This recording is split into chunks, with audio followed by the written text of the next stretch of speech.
start us off with some comments? This is when you see your young men that put so much into preparing for opportunities like we had tonight, and you see the hurt that they go through, the coaches and the families and the kids and everybody that's close to the program, and whoever lost that game tonight was going to feel that way. It was a great college football game against two really good teams. But it doesn't take away any of the steam that's in that locker room right now when you felt like you played well enough to win it. So it's disappointing. The message to our team was very simple. Our character trait this week was adversity. So we're staring it in the face a bit, and that's life. That's the way it goes. And a friend loves at all times, and there's a brother born for adversity. And we've got to be brothers right now as we stand together and get through a challenging time.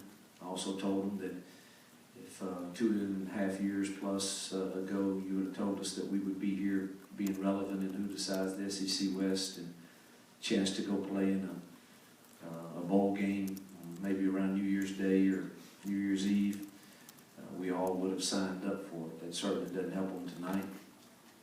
And I'm so proud of our kids and the way they fought through injuries and difficulty and adversity, and they stared it in the face and had a chance to win a huge football game tonight, and didn't get the break that we needed to win it.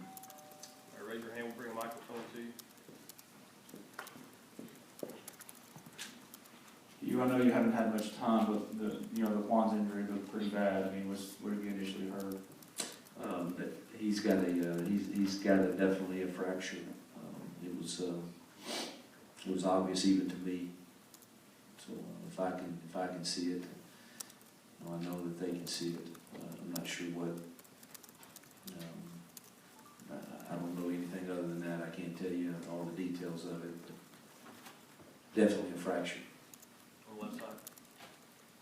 Coach, on that play there with Juan Treadwell, did you think it was conclusive enough to overturn the call error? I have no idea. I didn't. That wasn't my complaint.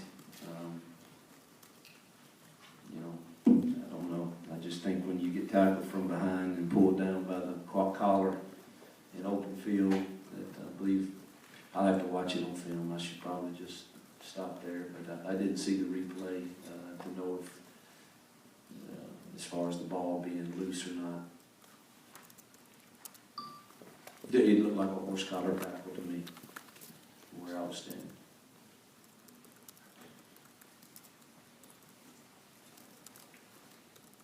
Here.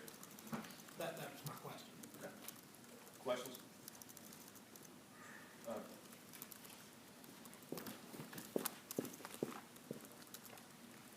Can you talk a little bit about Bo's night and what was working for you offensively? Well, our guys won a lot of one-on-ones. I mean, they're a big man coverage team.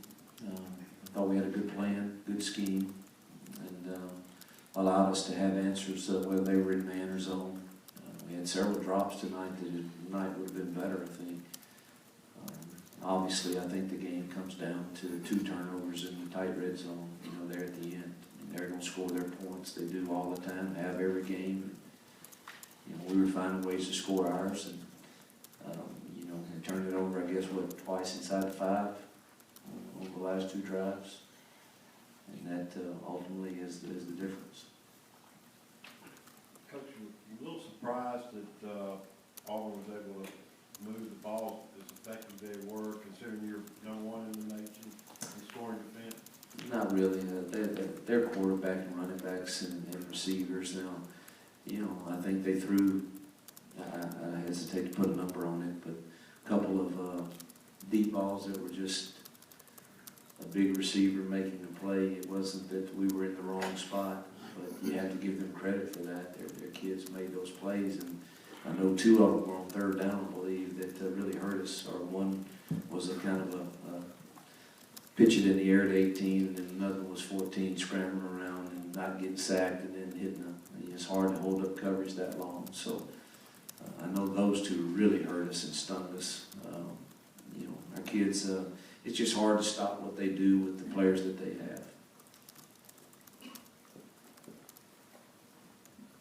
What's the update with Laramie, I guess? Yeah, he didn't go at all. Warm-ups, he just didn't feel like he had any kind of power. So that was disappointing to us to not have him for sure. And again, to have Ben Steele, man, he just gutted it out. He'll be hurting the rest of this week for sure. I'm just proud of him, man. I told him at halftime, I'm just crazy proud of him. Questions?